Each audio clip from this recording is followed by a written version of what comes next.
So before the new school year starts, Los Angeles County, Los Angeles City Council is trying to figure out, okay, let's get some guidelines in place for maybe doing a little sweepy on the homeless encampments near the schools.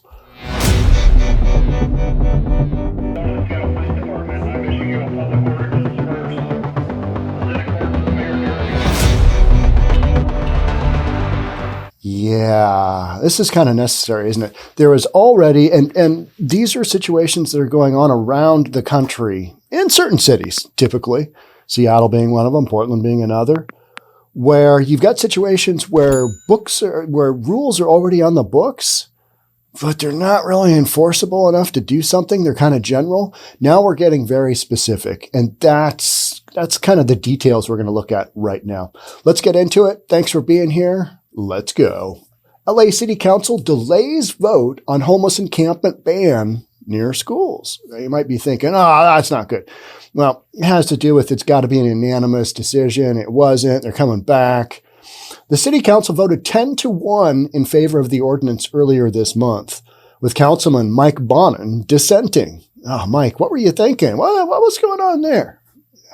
Since the vote was not unanimous, the matter requires a second vote. The issue was on the agenda yesterday, the council's first meeting since its summer recess, but the vote was reset for next Tuesday. All right, so maybe they'll do that and they'll get a little bit more action. But here's what the deal is. So, and this is it would ban homeless encampments within 500 feet of schools and daycares. That's kind of already out there. But council voted 10-1. So despite the vote being delayed, several members of the public spoke in opposition to the proposed ordinance Wednesday, and homeless advocates gathered outside City Hall to protest before the meeting. All right. So we just want to let the homeless kind of do their thing right next to schools. That's what we're saying here. You got members of the public who are like, it's okay. It's all right. This is going to be okay. We know for a fact this is not okay. This is not reasonable. I mean, we've seen it. I've seen it firsthand here in Seattle. We had a homeless encampment on school property, I think it was Seattle Public School property, literally next door to a kindergarten through, I think it was 8th grade school. What are you thinking there? There won't be any conflict there. You got homeless people. And they had some nutty stuff going on. They had guys running around with swords. Little Johnny's looking out the window. Hey, what's that guy doing? Oh, yeah, don't look. We need to pull the blinds down here. All of a sudden, it's too bright in this classroom. You guys don't look outside. Crazy stuff going on. Now, they had, nudity. They had prostitution going on. They had stolen goods being moved in and out. All the standard stuff, right? You had a crazy nude guy overdose. They had to haul him out in a stretcher. It's like, oh, look at that poor man go. Oh, this isn't good. And this is in plain view, in plain sight of an elementary school. And you know what? The neighbors are like, and the school board was like, well, we don't do sweeps. Well, maybe you need to. Maybe you need to rethink and reimagine your approach there. Because if you can't protect the kids from this kind of stuff, what are you even doing as educators and parents, right? That's the way I see it. So the ordinance is an amendment. So it's an amendment to the city's sweeping law regulating the location of homeless encampments. Municipal Code 41.1 prohibits sitting, sleeping, lying, or otherwise obstructing the public right-of-way in several areas of the city already. So that's out there. Those areas include within 2 feet of any fire hydrant, 2 feet, 24 inches. Yeah. Got to give a little space. You can have those firefighters get in and get that water, right? 2 feet of any fire hydrant or fire plug within 5 feet of any operational or utilizable entrance or exit, within 10 feet of a loading dock or driveway, in a manner that interferes with any activity for which the city has issued a permit or restricts accessible passage as required by the ADA, Americans with Disability Act, or anywhere within a street, including bike paths. So this morning, I had a handful of phone calls. I'm working through listing price on a property that somebody wants too much for on Bainbridge Island, and then had to make some phone calls. So on my way in this morning, I was looking, I'm like, gosh darn it, there's a bunch of homeless crap on the sidewalk on my street, on Bell Red Road where my office is. And I'm just like, that's so ridiculous. So while I was on the phone, I was going to be on the phone for a while. I walked down there. It's like 2 blocks down. And I just checked out the, nonsense they had going on there. And just a bunch of clothes and crap that have been left. I saw 2 homeless guys going through it. I think it was yesterday, and it's been there for 2 days. So I just took a look down and to see what's going on. And this is a major arterial. And there is, if you were like wheelchair bound, you can't get through the sidewalk. And these guys just leave the stuff there. And, somebody needs to take a big white Ford F-350 truck, throw it in the back, take it to the dump. That's what needs to happen. But no, that's people's stuff. Couldn't figure out what was going on. It looked like maybe they took a whole bunch of bags out of one of those clothes donation centers, and then they put them in shopping carts, and they got it to this section of Belred Road, and then they just bailed. I don't know. When you see a whole bunch of homeless crap or whatever it is, you just see it and you're like, all right, yeah, you can't use that sidewalk. So I guess we just walk around. I guess somebody just goes in their wheelchair around out into traffic, major traffic, and then gets somehow back up on the curb, which is, a lip of, your standard, what is it, 10 inches? Yeah, I'm sure that's going to really work out. No, you got to have the sidewalks cleared. The law already protects the public right-of-way within 500 feet of sensitive facilities, such as schools, daycare facilities, parks, and libraries, but only if each specific location is designated by the council for enforcement. So you've got these laws in place, but it's got to be identified for enforcement. This would now put a blanket on all of these entities. Just boop, you can enforce it. Will they be enforced? Well, kind of, right? Because it's that whack-a-mole. You clear out the homeless encampment by this school. Okay, they go here.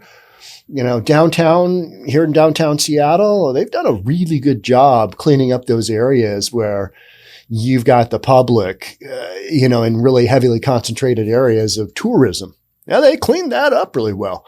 Not so much for other businesses, right? They're working on it. They're trying to do that whole 72-hour rule thing where you can't have your car parked for more than 72 hours. But I still see an awful lot of RVs that are, they're not going anywhere. Let's say that. They may need a little bit more than a jump start.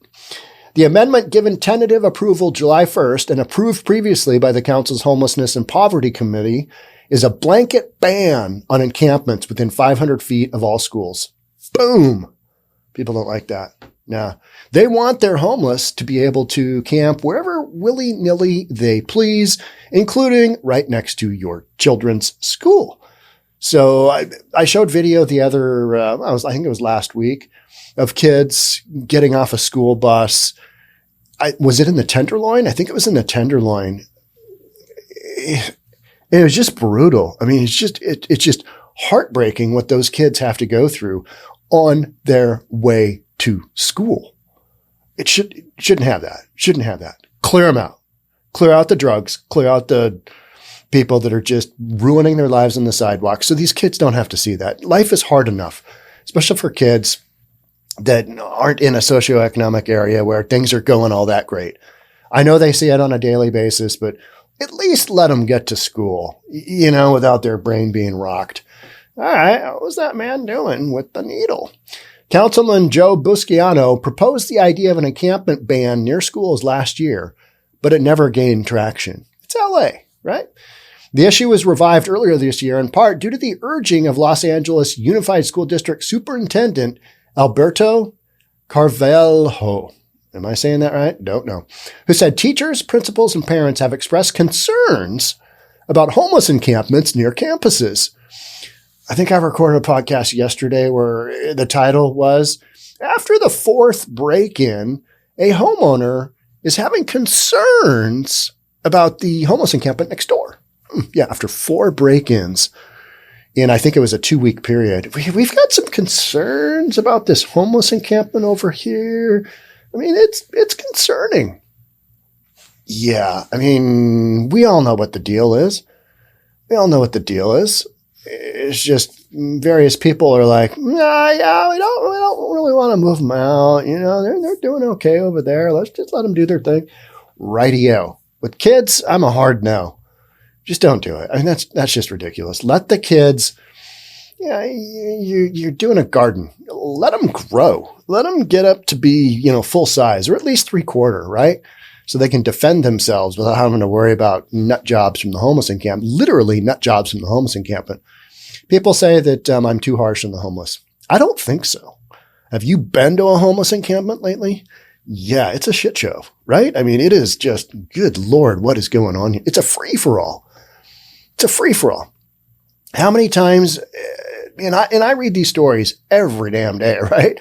And so how many times do we see news stories of, well, an enormous fire happened from a homeless encampment?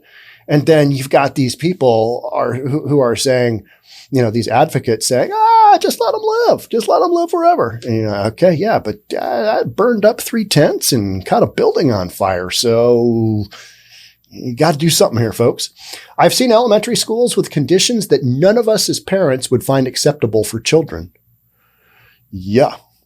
Individuals with mental illness, some of them absolutely unclothed. What? No, tell me that's not true. Mental illness? Oh, man, yeah. Nude? Absolutely. They just, they're not working on a full deck of cards. Shouting profanities in the listening ear of children. Carvello's told the council previously. And they're not necessarily shouting at the kids. They are crazy.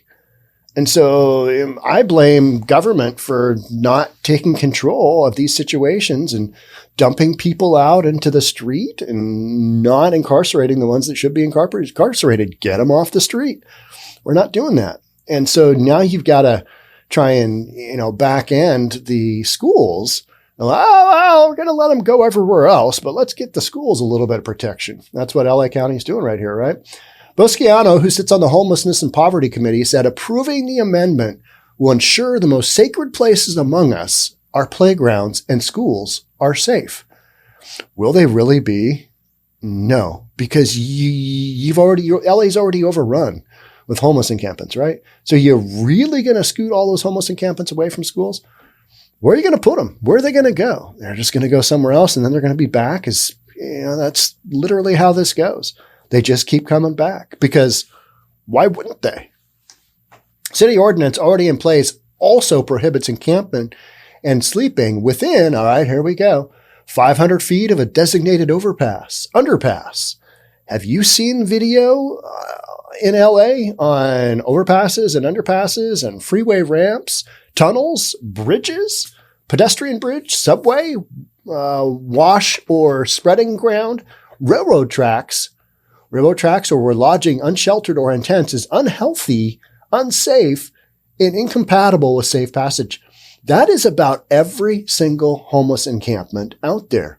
So we've already got this stuff in place in LA County. They're just trying to go a little bit harder.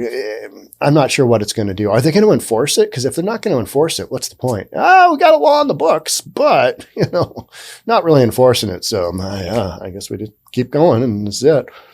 Up to 1,000 feet of a facility opened after January 1st, 2018 that provides shelter, safe sleeping, safe parking, or navigation centers for a person experiencing homelessness. So you can't have a homeless encampment within 1,000 feet of shelter, safe sleeping, safe parking for a homeless encampment, official sanctioned homeless encampment, right? The ordinance also allows the city to prevent encampments for a period of no longer than 1 year in areas that are deemed an ongoing threat to public health or safety, including due to, all right, well, get this. And my point here is that all these situations are already happening, and they've already got books on the law, or laws on the book. Books on the law. That makes no sense, but you know where I was headed with that.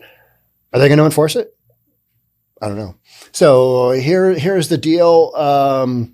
If an encampment is there for a period of no longer than a year in areas that are deemed ongoing threat to public health or safety, including due to death or serious bodily injury of any person at the location due to a hazardous condition, somebody dies. Yeah, yeah, I think we're going to sweep that encampment out. And that's literally what happens, right? That's literally what happens. And you will see story after story after story of, all right, that incident happened at that camp, but here's the deal. We got 262 other homeless encampments that are higher priority. So we know that that incident happened there, but because of governmental mismanagement, we've got so many homeless encampments in these cities that you can't really control them. They're just out of control, out of control. Like, the Tenderloin, open our drug markets, the, Skid Row in LA, just wildly out of control. So we got death or serious bodily injury. Okay. Well, yeah, that makes sense. Yeah, we had a dude die there. So he died because of this situation. Repeated serious or violent crimes or threats of serious or violent crimes, including human trafficking and fires at the location. Isn't that every single homeless encampment? They're always lighting stuff on fire, or it's catching on fire. It's dry, and I've said a million times, nylon tents and flames. It's not even a recipe for disaster. It is disaster waiting to happen because nylon is so flammable. And then you got a bunch of just garbage and clothes and stuff. That's tinder. So fires at the location. That's a guaranteed, right? People who violate the ordinance face an infraction or citation. All right. So you're going to give a homeless person a citation. What is that really going to do? They are literally going to toss that on the ground in a wrapped up ball and go, all right. Yep. But a person who willfully resists, delays, or obstructs a city employee from enforcing this section, or who willfully refuses to comply after being requested to do so by the authorized city employee, can face higher fines. Not going to do it. Not going to work. And a misdemeanor charge. Oh my gosh. Got a misdemeanor charge. Oh, that's no good. So, they're doing what they can, but it's not going to be enough. And if it's not enforced, if it's not enforceable, because you got way too many homeless encampments, will this really have an impact? I would say probably not, but it's a nice mental step in the right direction of, well, at least we're trying to do something to keep the children safe. Clearly, I am on the side of, sweep them immediately, get them away from schools, get them away from these other areas where there's a threat of death or serious bodily injury due to a hazardous condition. You got something crazy going on? You need to get folks out of there. The problem is, where do you start? Where do you start in these cities that have allowed this to go on? You can have all the rules and guidelines and restrictions in place that you want, but unless you're dropping the hammer and making this happen and really clearing things out, and then where do the people go? Yeah. I mean, I know you're going to have all kinds of comments in the comment section here on YouTube. I'm open to ideas too. I mean, we're looking at stuff, other cities have handled things differently, but what amazes me, and I think what amazes a lot of folks, is the scale to which homelessness has been allowed to happen in these liberal cities, Seattle included. That scale has become so great that, you're not going to be able to get it all back in the bag. So what do you do? What do you do? You're going to have to do something pretty drastic. And I don't know exactly what that is. Otherwise, this is just the way it is. This is, it's Mad Max. It's living in Mad Max era, because that's what these homeless encampments are. Anybody who says differently just hasn't been to one, or, has this mental mindset. And I think that's why Seattle is the way it is. Because people are like, after being broken into 4 times in 2 weeks by the same homeless dude, we're concerned. We've got our suspicions about this dude coming out of the homeless encampment. What's he doing? He's been roaming around our house, stealing our stuff, eating stuff out of our fridge, but, mostly harmless. Yeah, it's that mindset whereas I would be like, okay, you come back again, it's not going to end well for you. And that's if you don't do something the first time. So just this tolerance towards this kind of thing drives me nuts. got to do something. Just not quite sure how this is going to go down in like an LA situation. But at least the city council, with the exception of this one bonehead, Bonin, and they're at least looking at it going, okay, yeah, schools. And as far as a parent goes, if you're a parent of an elementary age kid, and elementary is hard enough as it is, right? Middle school, hard enough. High school, horrible. You got high school girls walking around 16, 17, 18 in a homeless encampment. That's not a recipe for disaster. That is a disaster, right? We all know it, but nobody wants to drop the hammer and, make massive inroads, because you'd have to rock a lot of boats to make that happen. All right. So that's what they're doing in LA. I hope they get an unanimous vote. I hope this ordinance goes on the books. Will it do anything? Kind of depends on whether it gets enforced or not. And odds are, the amount of homelessness in Los Angeles, probably not much is going to change. But this is a step in the right direction. Got to be reasonable. So there's that, right? So we've got kind of all right, here we are. Here we go again kind of deal. But need more of this. We need more of this in areas where we've got this going on. I'm just not sure about the enforceable part, whether anybody's actually going to do anything. It doesn't really feel like it. But if enough parents and enough educators, and that's a lot of times the educators, the school teachers, they're the ones that are saying, the school board here in Seattle are saying, we will never sweep homeless encampments. Well, based on the safety of your students, maybe you should. It's the last thought I'm going to leave with you today. Thanks for being here. Thanks so much for supporting. I'll catch up with you in the next one. Bye for now.